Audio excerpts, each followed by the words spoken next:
Good afternoon and welcome to today's McGill News Alumni Webcast, one-on-one with Deep Saini, President and Vice-Chancellor of McGill University. My name is Cassoff and I'm the Managing Director of Communications at McGill's Office of University Advancement, and it's Wednesday, November 27th, 2024. 30 years ago, if you had asked the public about their views on higher education, you would likely have heard overwhelming support. Colleges and universities were widely valued for their role in strengthening society, driving economic growth, and providing reliable pathways to career success. Today, perhaps not so much. In this era of populist politics, rising tuition costs, and competition for scarce public funds, questions are being raised about whether higher education remains a good investment and whether colleges and universities are still fulfilling their promise to society. While most still believe in the value of a university degree, many are not convinced that institutions of higher learning do a great job educating their students and preparing them to be the leaders of the future. I'm delighted to be joined today by a man who has been at the center of these issues for much of his career, McGill's very own President and Vice-Chancellor, Professor Deep Saini. Let me introduce him. Professor Saini joined McGill in April of 2023 as the university's 18th President and Vice-Chancellor, having previously served in similar roles at Dalhousie University in Halifax and at the University of Canberra in Australia. He's also held leadership roles at the University of Toronto's Mississauga campus and the University of Waterloo, and earlier in his academic career as director of the Plant Biology Research Institute at l'Université de Montréal, where he first laid down his Montreal roots. He also serves as chair of the board of directors for Universities Canada. Thank you, Professor Saini, for joining me today and for taking time to address an audience of McGill's alumni and friends. Thank you, Derek, and good afternoon to everybody who's joined this town hall. Thank you for joining. Wonderful. So we're going to divide this conversation around three distinct topics: the perceptions of higher education and the value of a university degree, the campus climate at McGill in the face of the ongoing war in the Middle East, and the university's financial health in the wake of new funding measures announced by the Quebec government. That's a lot of ground to cover, but we'll leave time at the end for questions from our audience. As you might imagine, we've received quite a few questions ahead of this broadcast, but if you're watching us live and would like to send a question in, you can email us at aoc@mcgill.ca. So, Professor Saini, let's begin the conversation. I'll start by quoting from a recent Canadian survey that I came across, which indicated that 2/3 of those polled expressed at least a fair amount of confidence in our country's colleges and universities. Yet 60% felt that the value of a university degree is declining in recent years, and a strong majority believe that conflicts around politics and social issues on campuses have become severe. And the situation south of the border is even grimmer. A survey from the United States last year indicated that only 36% of Americans have confidence in higher education, a sharp decline from the rate of 57% only 8 years prior.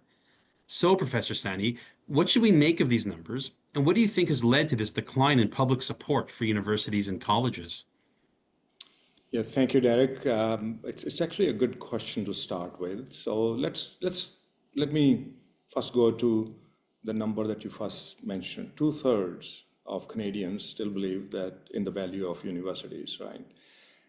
Let's not forget that that's 2/3 of Canadians, and there are many areas in our society where having the support of 2/3 of people in Canada would be celebrated. Now, that said, that support is declining, and that concerns me.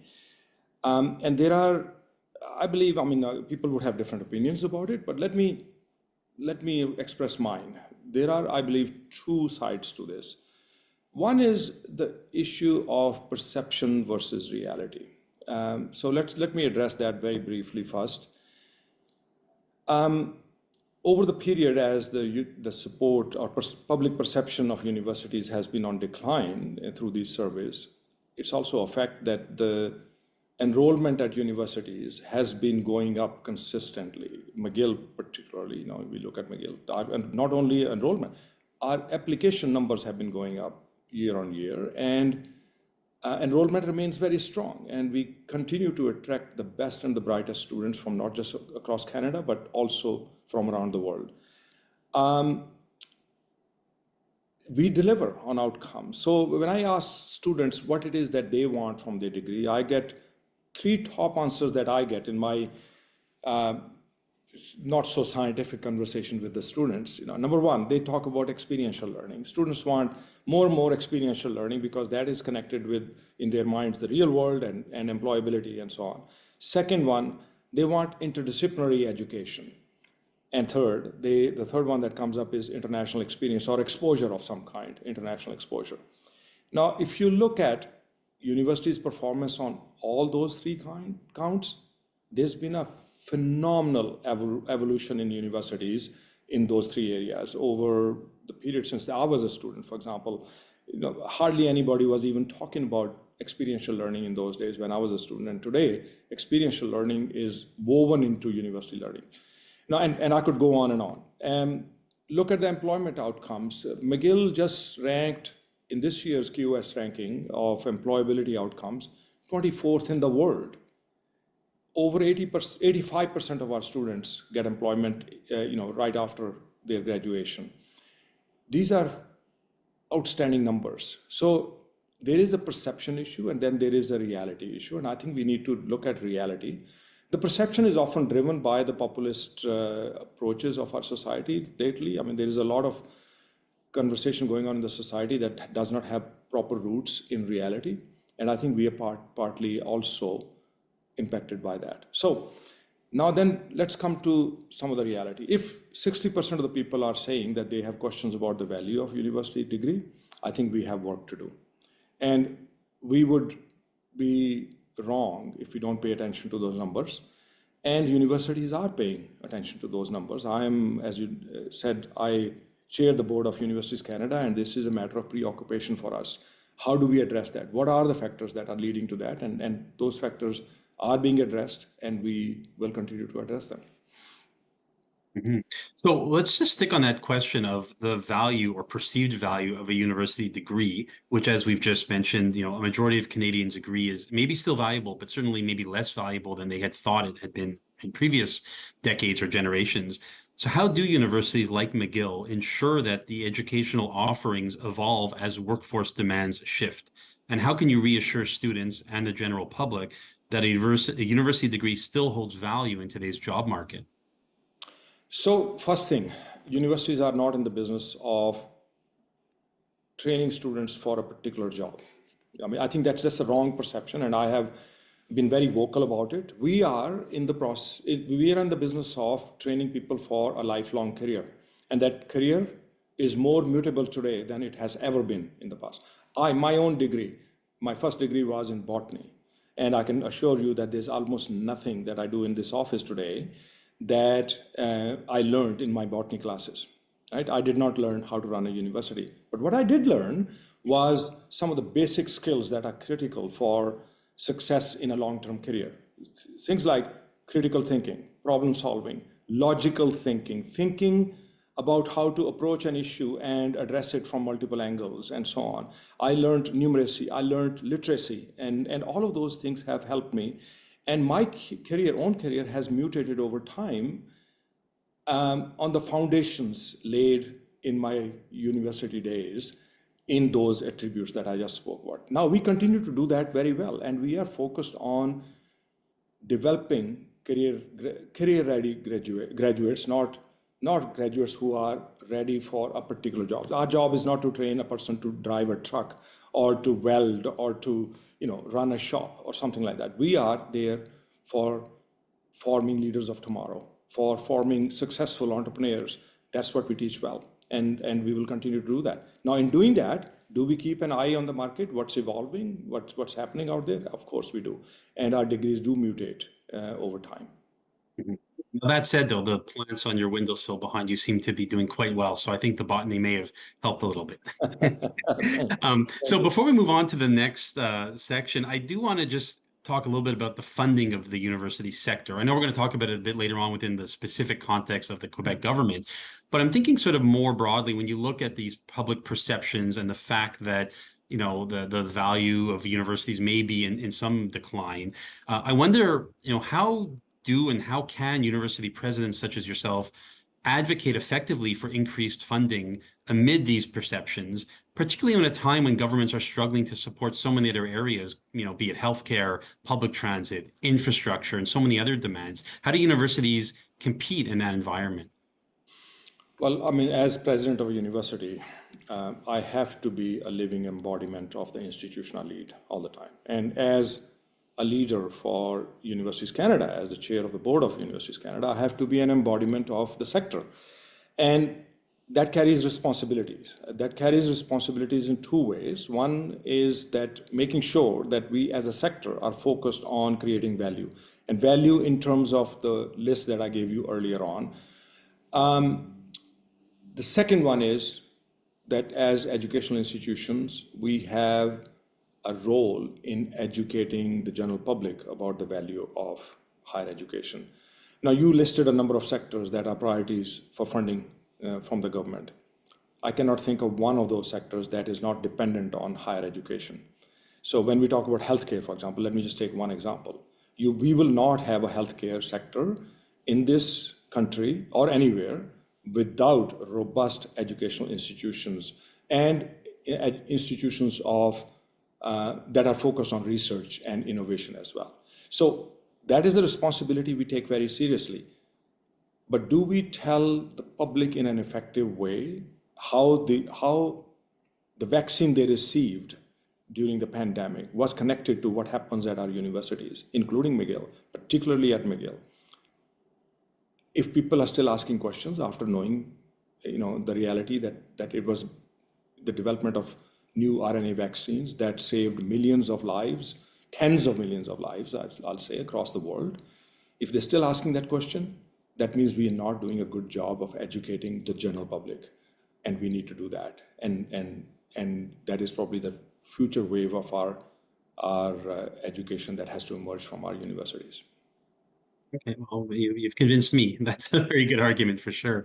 So let's shift gears for a moment, and I'd like to talk a little bit about the campus climate at McGill, and specifically the role of universities in promoting and fostering free and open debate.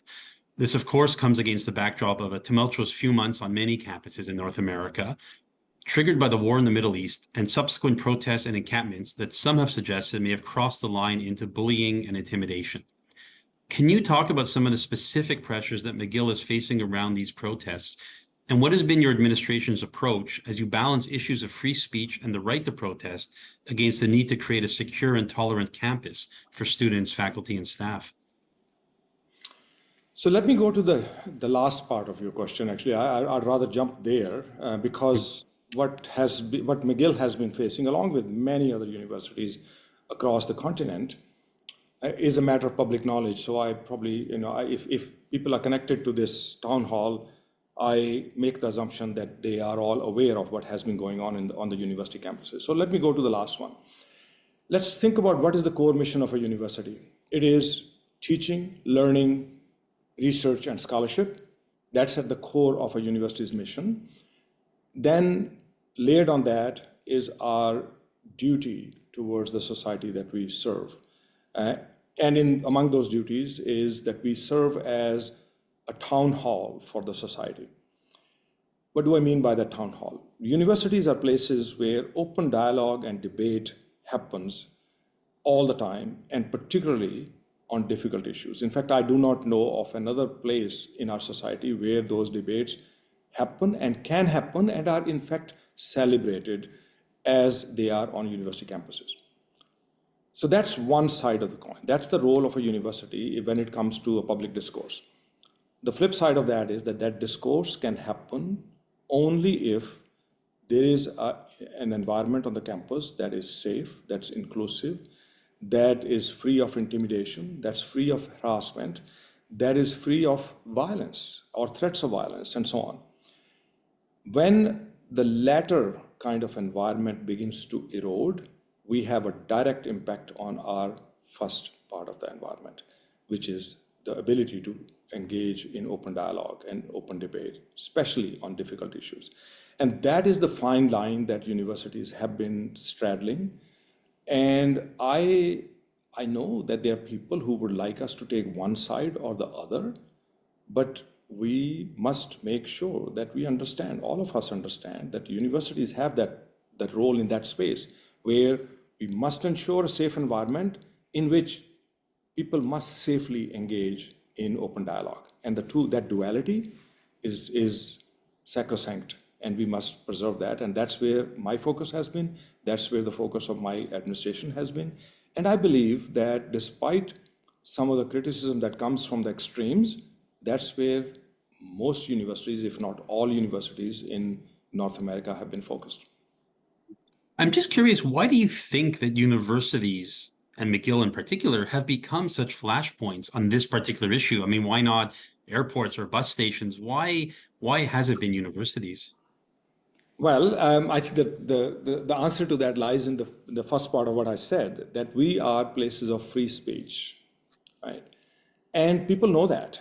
And number, well, there are actually more than that. We are places of free speech, but also if you look at the composition of universities, especially universities like McGill or University of Toronto and Waterloo, and many of the universities that are very global, we have very diverse population on our campuses. At present, McGill has students from some 150 countries in the world, and they have students from all across Canada, and pretty much any race, any religion, any school of thought, any political bearing that, political leaning that you can imagine, that's there on our campuses. So what do you think would happen in that environment? People would evade because they have differences, right? They agree on many things, but they bring diverse perspectives to the campus. So in that place where you can speak freely and you have a diversity of views, you're going to have that expression of views. Now, it is a privilege that we have that environment on university campuses, but it is a privilege that must be safeguarded against those who seek to exploit it. And what we've been seeing is that there are extremes in our society. Some of them are present on university campuses. Some of them are actually not on university campuses, and they come from outside. And they take advantage of this privileged environment that we have on campus, and they exploit it. They exploit it, first thing, by sometimes taking outrageous actions and making outrageous statements. And secondly, they use the safety of that environment. And last one is, of course, much of what we've been watching has been happening on institutions that are active on the global stage, that are leading institutions of the world. And if you are an actor or an organization that's looking for prominence, you then exploit that position of a university that is prominent on the global stage and provides a friendly environment in which to express diverse views, and they cross the line into then making statements that, as I said, are outrageous or are engaging in activities that are unacceptable, unlawful, and intimidating, and so on. And so we have that. That's what we've been facing as universities. Mm-hmm. So we received, as you might imagine, several emails from alumni ahead of this webcast suggesting that McGill has not done enough to protect its Jewish students in particular from harassment and intimidation. So how do you, as a university president, decide which acts of protest are acceptable and which are not, and have crossed that line? Well, as a university, first thing, we have our own policies and procedures that we both defend and that we ensure must be respected. But we also use those policies and procedures to determine what is permissible and what is not. Second, we are institutions that reside within a broader society, and as such, we are subjected to the laws of the country. We are subjected to the Charter of Rights here in Quebec, both the Charter of Rights and Freedoms of Canada, and of course, Quebec Charter of Rights. And we must respect, as such, those rights. We must respect the law.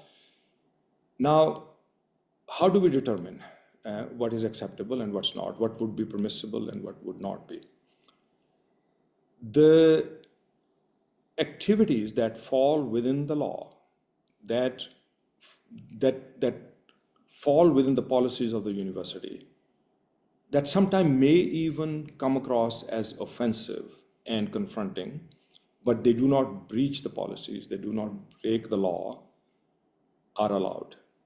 The activities that cross that line, where they cross into promotion of violence, for example, breach of law, breach of constitutional rights of others, breach of course, peace, where they actively engage in violence or vandalism, those are not allowed. So we have been, so this is a tightrope walk that we have been walking. I believe that we have done a very good job of it. Have we done a perfect job? Have no mistakes ever been made? I would not go that far. I think we are like everybody else. We are human beings. We make human decisions. We make the best decisions possible under a given circumstance through due consultation, through due review of our policies and procedures. And does that decision turn out to be perfect in every case? Of course not. Does that decision come out as the one that provides protection for every single individual in every single situation in every single place? Probably not. Our laws are leaky. Police cannot monitor everything that's going on in Montreal in all the places all the time, and the universities have no better tools than our police does. So if there are obviously some people who have been offended or hurt and at times targeted, when we hear about that, when we get a report of that, we act very fast. And we have acted. I'll give you some examples. For example, early on, well, let's look at the encampment. Now, we tried all different ways of dealing with that encampment, and when it became absolutely clear that nothing else worked, we took the matters in our own hands and we cleared that encampment. And I am very proud of it that we did that. And we did it peacefully. Nobody was hurt in that, eventually, the last action that we took. We have an organization, SPHR, that has been constantly pushing the limits and often crossing the limits. We have taken legal action against them. We have taken legal action against our own student union that has been supporting that organization and have succeeded in controlling that. We took out an injunction to control what could have been a disastrous situation on the campus on the 7th of October this year.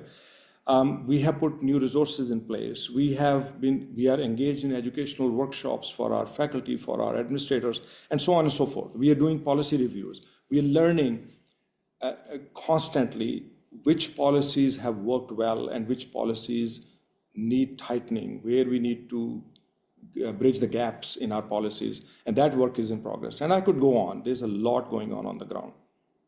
So if I were a parent of either a Jewish or even a non-Jewish high school student, I'm in Vancouver or New York, considering perhaps sending my son or daughter to McGill next year, would you and your administration have confidence that they can come here and have a safe and secure learning experience? If I had a daughter or son that was going to university today, I would send them here without hesitation. And I take total responsibility for making sure that we are doing everything humanly possible to ensure the safety of everybody on campus. Thank you.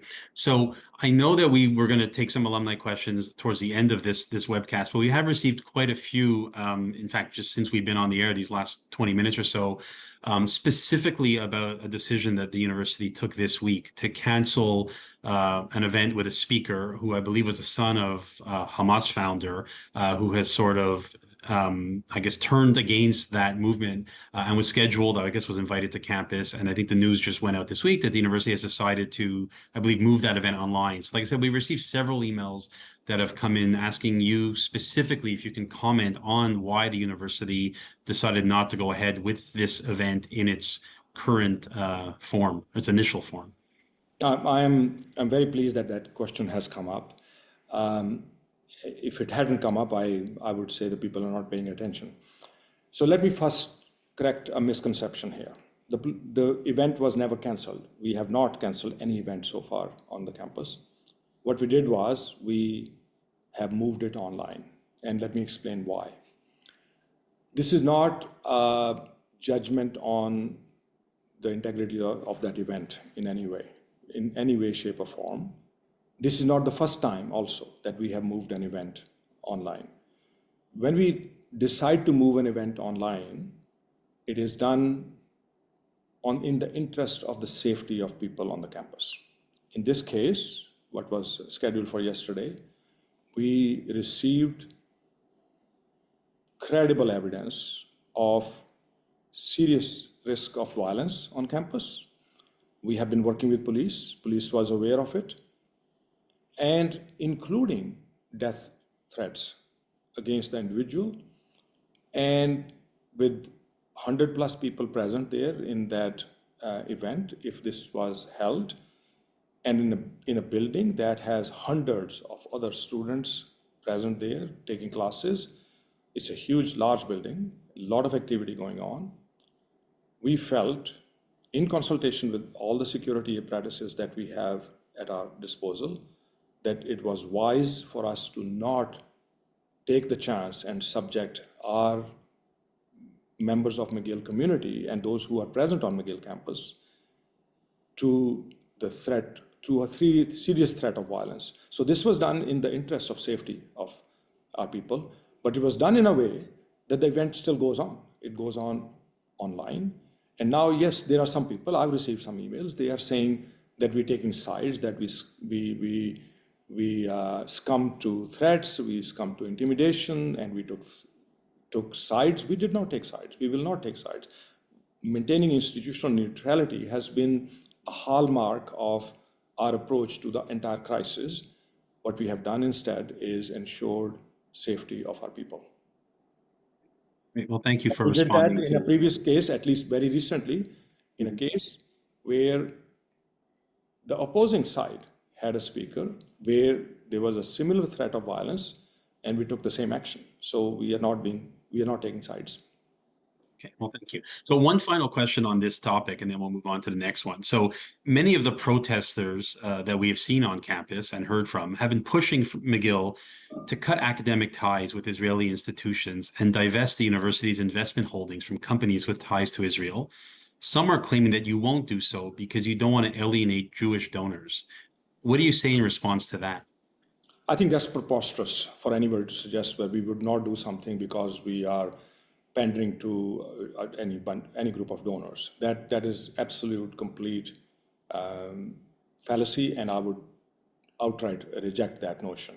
Now, why would we not sever links with educational institutions in Israel or any other country for that matter?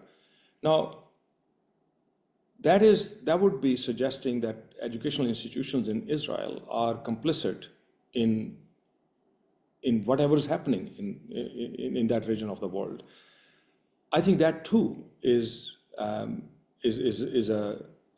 notion that has no foundation. I work with Israeli institutions. As I have been to the West Bank. I have, in my career, long career, which has been very international career, I have been to Palestinian refugee camps. I have multiple students currently in Lebanon who are impacted, my past students from, who have, and I'm in touch with them because we are still part of my global academic family. I know people in Israel. I have a personal relationship with the president of the Ben Gurion University in the Negev, which was seriously impacted by the events of 7th of October last year, having lost somewhere around 50 to 60 of their members in the terrorist attack at that point.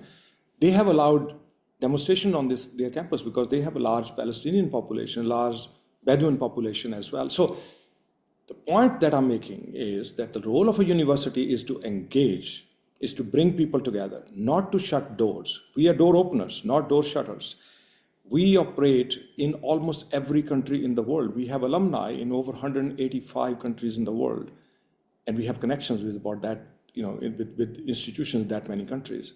So to suggest that McGill should walk away from institutions of higher learning in other countries is a notion that I'll never accept. You brought up the other issue of divestment and all those things. That now we have processes for that. That is within the purview of the board of McGill University, and there is a committee on sustainability and social responsibility that is reviewing those things at this point. And it is up to them. And that's a standing committee. That's not a committee that is set up in response to a particular situation. We have a standing committee in the board. That means we take our social responsibility very seriously. And that committee is currently looking at requests that have come forward. And it will render its recommendation in due time. Great. Okay, so we're going to switch topics to one more pleasant area of conversation. Before we do, just a reminder to anyone who is watching live, if you would like to send in a question to Professor Saini, you can do so by email at aoc@mcgill.ca.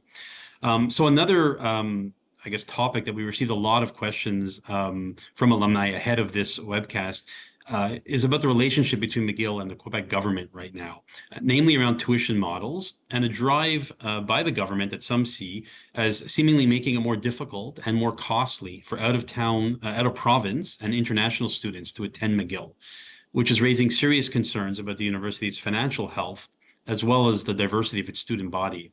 So let's start with the tuition question. Just over a year ago, the government announced a significant increase in tuition costs for students from Canada, but outside of Quebec, coming to attend the university. What have the implications been so far for McGill's enrollment numbers and its overall financial picture? Well, those are two enrollment numbers and financial picture. They're subject to two things. So you mentioned one that there was an additional tuition surcharge imposed on Canadian students from outside Quebec. There is also a clawback on the international tuition paid to McGill, and then that money is redistributed to French universities. This is not me saying it, the government says that. So I'm just simply quoting the government that money is to be clawed back from McGill and other English institutions and given to French universities. And I'm going to share that information without passing moral judgment on that, but I think the audience that we have is fully capable of judging the morality of that kind of a decision by the government.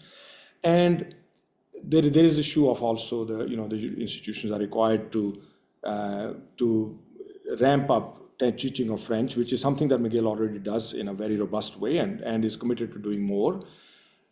On that last part, I want to assure those listening that there is no requirement of French proficiency for graduation at McGill. Government has not asked for that. It's an entirely different subject. It is about McGill teaching French, not student requiring French proficiency to graduate. So people should be careful in interpreting what's been there in the media. Now, in addition to that, the government has also fundamentally altered the funding formula for universities in Quebec, reducing the weight given to essentially what I call the performance of the universities, particularly in terms of enrollment at universities, and increasing the weight of the buckets that government uses in discretionary measure to dole out money to the universities. And the result of that has been that McGill and other English universities and some French universities, larger French universities, have lost funding. McGill has lost probably more than anybody else, McGill and Concordia, and some of that money has been then given to French institutions in a discretionary manner. Now, in addition to that, the government is also talking about restricting the number of international students, and there are other, they're introducing a new bill, the bill 74, as it is known, to restrict or to give government the powers to restrict number of students at Quebec University, international students at Quebec universities. So the financial impacts are part of all of that. With regard to enrollment, I can tell you how it's gone this year. We have, despite everything, we have actually seen a slight increase in enrollment at McGill in several programs. Overall, it's more or less stable enrollment this year. And I would attribute that to two things. Of course, recognition of the value of McGill education. And by the way, that has happened without McGill altering its admission standards. So admission standards have remained the same. But more importantly, to the great support that we got from our alumni and friends to offer the so-called Canada Scholarship, which bridges the difference between the tuition that was previously charged and the increase that happened, the increased tuition that exists now. So about $3,000. And I want to express my gratitude to those listening who have contributed, that has been great help. Now we are continuing to look at how we're going to maintain that scholarship, because it is actually financially prohibitive under circumstances where our revenue is going down. This year, our revenue is down by $9 million, and it could go down by close to $38 million at full rollout of all the measures by the government, and it would get worse than that depending on what else the government does. So that's a serious financial hit. What are we doing? I just want to assure to everybody that everybody who is involved in managing today's McGill is singularly committed to maintaining McGill in the same health that they associate with McGill: academic rigor, its robust research and innovation programs, and its global place. And to that end, we're taking a comprehensive look at how McGill operates. There's a project underway which is about transforming McGill's processes and introduction of more technology to reduce costs.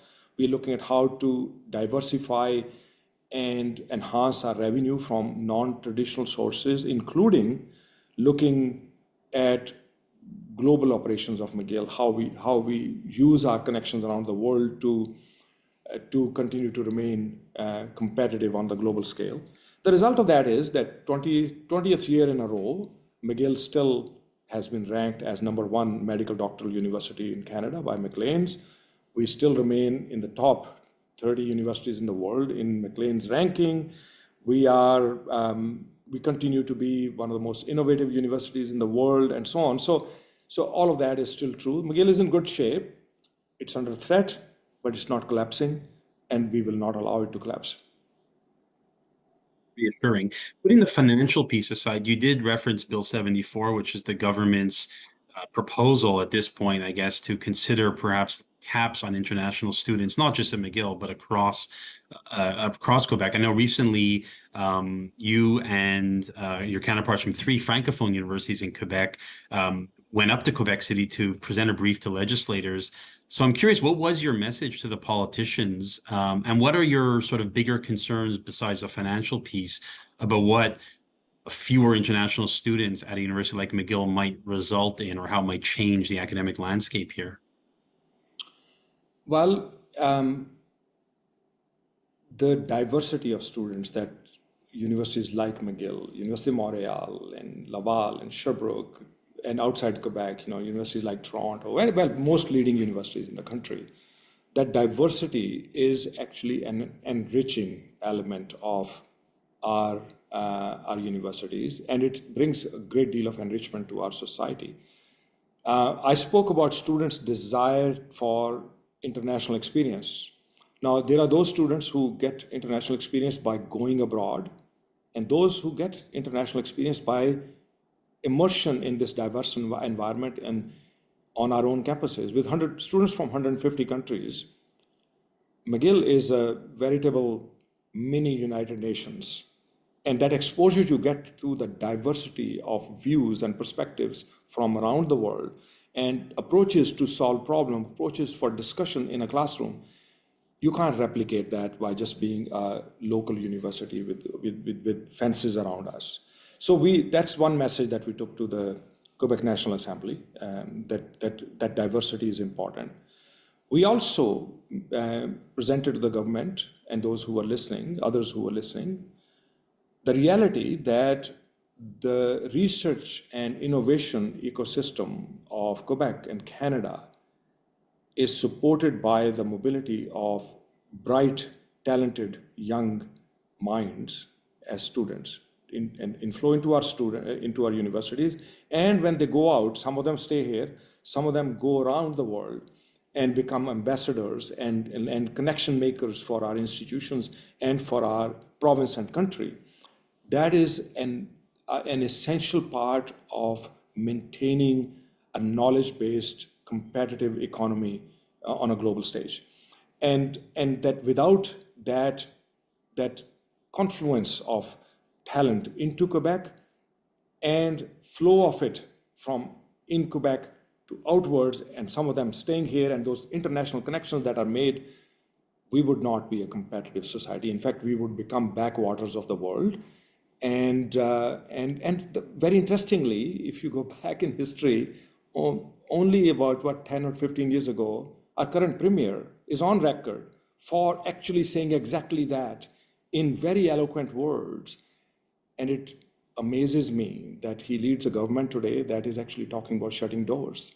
And I do not understand that. And if our premier is listening or listens through indirectly, I would ask him to go back into the history and look at his own words and ask the question that he posed to the then premier, Pauline Marois, about the value of education that is open to the world. Very interesting. We'll see if we get any email from the premier's office on that front. Yeah. I'll keep you posted. So this has been a really interesting and spirited conversation so far. Let me turn our attention to some of the questions that have come in from alumni. And in fact, one that we just received a couple of minutes ago is on this specific topic. So maybe I'll stick with it. It comes to us from Terry Stinson, BSc 1965. Thank you, Mr. Stinson, for writing in. So he's bringing up wondering if you have concerns that the Quebec government may target McGill because of the size of its endowment fund and adjust their support in accordance with that. And is there a risk that philanthropic contributions, for the most part, to the endowment fund might be offset by less support from the Quebec government? Well, I can't make a decision on behalf of the government, and if should they make that decision, we'll vehemently oppose it with everything that we can. But I think if they make a decision like that, or even if that thought, and embryonic as it is in many circles, if that thought exists, it is based on complete misunderstanding of what McGill's endowment is about. It is not like endowments of some of the large private universities in the United States, where endowments are used to run the universities. McGill's endowment is, first thing, it's very modest by global standards of private universities like Harvard and Yale and Princeton and so on. Indeed, a fraction of their endowments. But virtually all of our endowment is targeted. All money from philanthropy that comes to McGill is targeted to particular use. Much of it is either in direct or indirect support of research, or indirect or mostly direct support of our students in terms of bursaries and scholarships. None of that money can be transferred to keep the lights on, so to speak. So if should the government decide to interfere in that, they would be actually shooting Quebec society in the foot, so to speak. McGill ranks #1 in Canada and has ranked that way for a long time in offering bursaries and scholarships to our students. In Quebec alone, McGill ranks #2 in supporting social mobility. We admit the second highest number of students from underprivileged backgrounds, and that we do that, and it's possible for us to do that because we can offer scholarships and bursaries, some on the basis of needs, others on the basis of excellence, and often the two combined. Now, should our government stop that aspect of McGill's activity, they would be hurting the Quebec society in ways that are unimaginable. Okay, well said. So let's stick with politics, but a different kind of politics. We received a question just now from Margaret Rudolph, who's I think a regular viewer of ours. So thank you, Mrs. Rudolph, for sending this in. She's wondering if you have any thoughts on how the election of Donald Trump south of the border might affect McGill's operations in terms of either attendance or quality of education. Well, I know that's now for me to start reading the tea leaves. I think we are all watching the same thing that everybody else is watching. What I can say is that in the past, what has happened, that when governments that have been unpopular among certain significant sections of American population, we have seen more interest in coming to Canada to study and more talent moving to Canada, Canadian institutions. Now, should that begin to happen, McGill is ready to tap into that source of talent, whether as students or our faculty or staff and so Aside from that, I mean, we will be watching what the Trump government does, just like every other Canadian would be watching. I think the impacts of Trump presidency on Canada would be multifaceted, and I assume that universities would be impacted by that, in some cases in a positive way, in other cases in a negative way, and we'll be watching and paying and taking measures as the situation evolves. Right. Well, more to come on that for sure. Well, speaking of Donald Trump, we did receive another question from Laura Palma, who references Donald Trump in sort of explaining, I think, the rationale for her question. She's wondering, what, if any, is the role and responsibility of health and life science researchers to engage with social media to combat the epidemic of medical misinformation? And does the recent U.S. election teach us anything about whether the general public actually cares about what is fact versus fiction?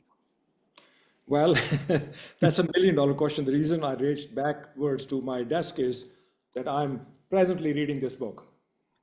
And yeah, it's very topical, the deadly rise of anti-science.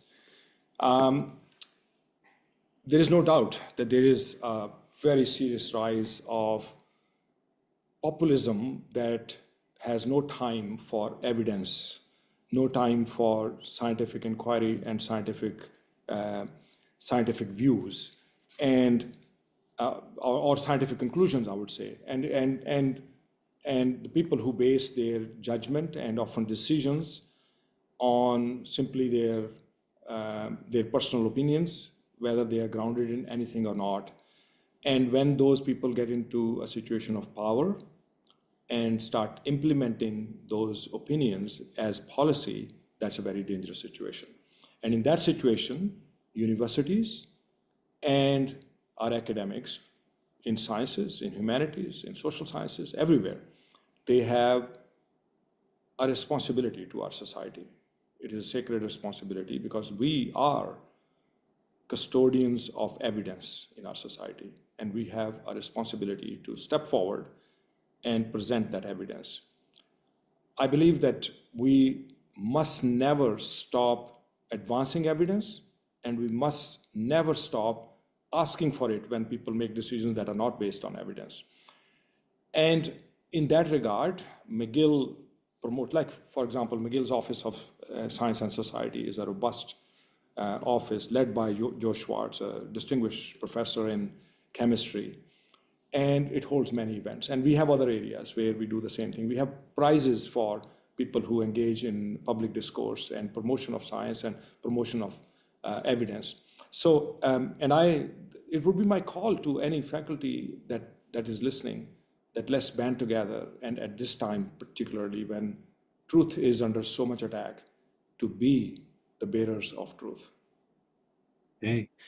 All right. Well, speaking of feedback from faculty, let me turn to this next question, changing topics completely. This one came to us from David Weiss, who I believe is a fellow plant scientist based at our McDonald campus. So I do want to put this question to you. I'll abbreviate his longer email, but thank him for sending it to us.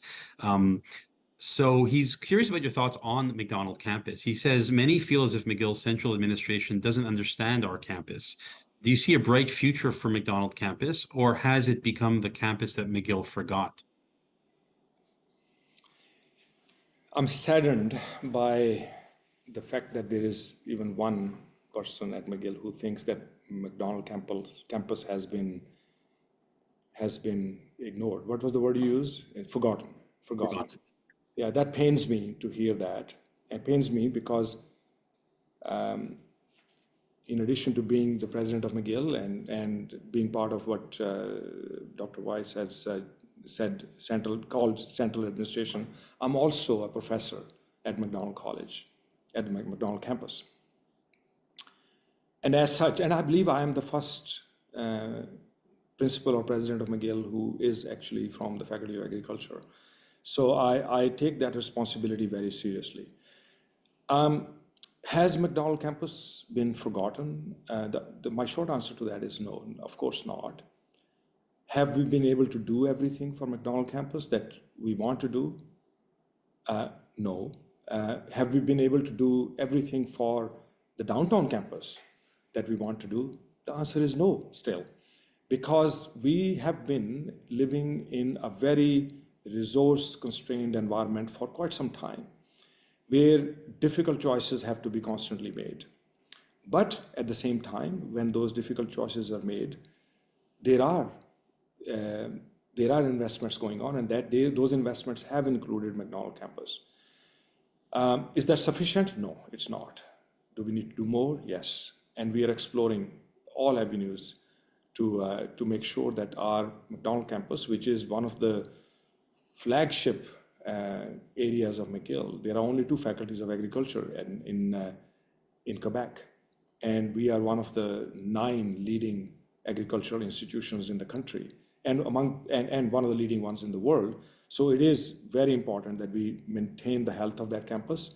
Right now, there is an exercise going on to reimagine the future of that campus. We have a great deal of resources available to us there that we can deploy to start rethinking that campus while maintaining its core activities in agriculture and environmental sciences area. How can we actually expand that around that core? How can we bring more activity to that campus? How can we generate resources for that campus? And I'm preoccupied. I want to assure anybody from McDonald campus who's listening that as a McGill president and also a McDonald professor, not James McDonald professor, but professor at McDonald campus, I take this responsibility very seriously. Great. So we only have a few minutes left. I'm going to try to sneak a couple more questions in, and maybe I'll try to bring it back full circle. We started this conversation talking about the value of education and the value of university degree. And we did receive a fair number of questions speaking to that issue. This one came in from Cecilia Brady, and I know you come, University of Waterloo among your backgrounds, so I'll call this the Waterloo question. She's wondering why McGill is not more involved in offering more co-op programs. But co-op is an evolving offering at McGill. If you look historically, we have come a long way in offering co-op. And now co-op is not the only way to get experiential learning. There are multiple ways to do experiential learning. A good thing is that I happen to know something about co-op because I've spent 4.5 very productive years at what I regard as the foremost co-op university in the world. Now, co-op is one way to provide experiential learning, but there are other alternatives. And McGill provides a whole broad slew of these programs, including very strong relationship between a highly enriched research environment and undergraduate education at McGill, and including experiences in the lab for our undergraduate students and so on. We are a leading university on the continent, by some measures, #1 at this point, in spin-off, in generating student-led spin-off companies. Now that comes from being focused on experiential learning. We have McGill Innovation Fund, a $10 million fund that is focused on providing seed money for startups. And so far it has actually led to 10 startups that are led by students. Look at the Dobson Center, one of the leading center in entrepreneurship and innovation and startup promotion in not only on this continent, but it actually gets ranked among the top in the world. So far, 470 active startups that have come out of that center, and a lot of them are student-led. $3.7 billion in seed funding has gone into these companies. So I could go on. As I said, I go back that co-op is a very robust and is a great way of introducing experiential learning into learning, but it is not the only way. There are multiple ways, and we are engaged in many of those. So we only have a couple of minutes left. I know people that watch our alumni webcast regularly will know that I try to always end these on a note of optimism.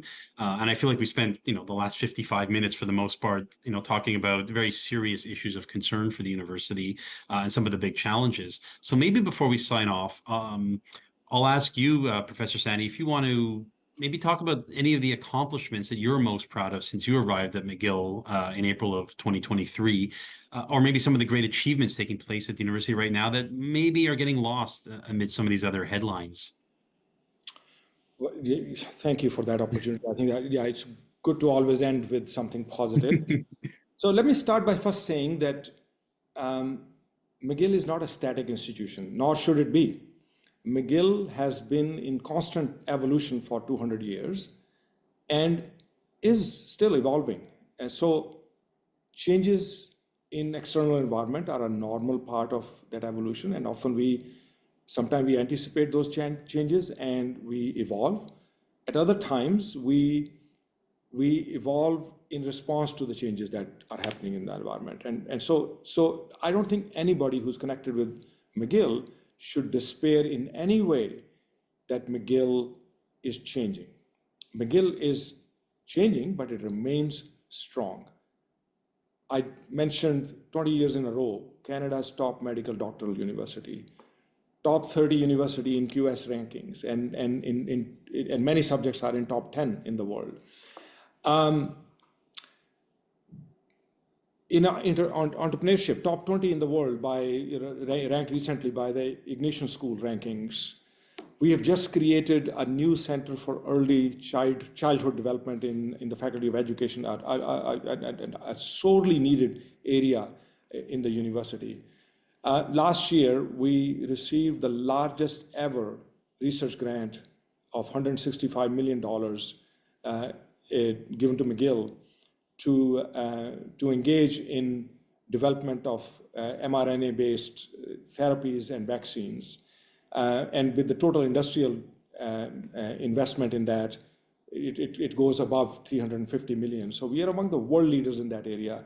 We remain among the world leaders in AI and AI applications. We just celebrated the 90th anniversary of Neuro's foundation, and Neuro remains the top institution in the country in neurological research and a top clinical center. The new VIC project, which I didn't get a chance to talk about, the reconception and redevelopment of the old Royal Victoria Hospital at a cost of $870 million, is a shining example of McGill's commitment to sustainability, because it will transform the old hospital into the world's largest center of sustainability research in a multidisciplinary manner, including from science and technology all the way to policy making and everything in between, and so on. So I could go on. So McGill is a big ship. There are a few holes that have appeared lately, and it's been taking in a little bit of water here and there, but we are busy plugging those holes and strengthening the ship. And this ship will keep sailing and sailing forward, and will remain an institution that will continue to serve our province, our nation, the world, and our alumni, as well as it has done for a long time. Okay, wonderful. So I know we're just about out of time. I'm still getting questions coming in across the email, and many questions. We were only able to get to just a few. So perhaps my question to you, Professor Saini, is will you come back another time and maybe continue this conversation? We'll, maybe we'll make it an annual tradition, perhaps.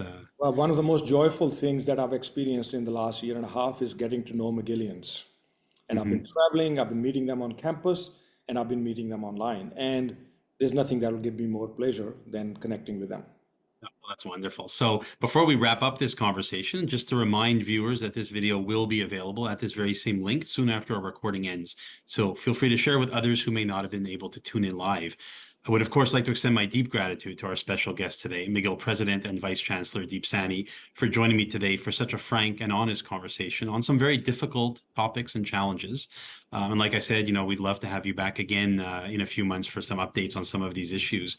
And thank you to our worldwide audience of McGill alumni and friends for tuning in today. And for those watching from south of the border, happy Thanksgiving. Please continue to stay tuned to your McGill email and social media feeds for more updates on exciting online and in-person programming. Until then, please be well and stay safe. Thank you. Thank you very much.